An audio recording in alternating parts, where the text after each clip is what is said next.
verte un día? Yo. Si ya sabes que soy antisocial. Igual. Vente. Me pica un pezón. Ese es un espíritu que te lo está tocando. Sí, claro. El Espíritu Santo. Vale, pues no me creas.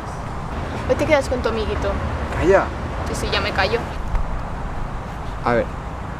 Que no me creo tus mentiras sobre fantasmas. Los espíritus no existen. Vale. Pues si no existen, ¿por qué no quieres jugar a la Ouija? Porque me dan respeto. ¿Cómo te van a dar respeto si no crees en ellos? No tiene sentido. Va, vamos a jugar. Que no voy a jugar a la Ouija pesada. ¿Qué quieres? ¿Que vengan unas niñas poseídas a jodernos la marrana? No deberías haber dicho eso. Me acabas de cagar mucho. ¿Por qué? De verdad, ¿no lo notas? No. Detrás de ti hay 7 sombras de energía muy negativa. Eso es malo. Muy malo. Va para allá. Que estas bromas no me gustan.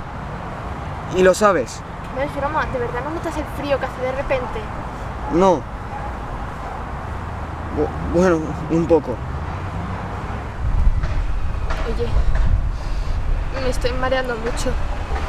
Creo que el espíritu me quiere poseer. Tráeme un vaso de agua, porfa.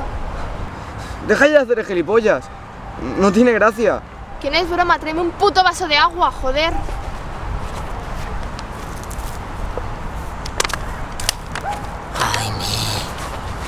¿Sabes quién soy? Mi abuela, ¿no te jode? Exacto. Soy tu abuela. Vete a la mierda, Sandra. Yo también te quiero.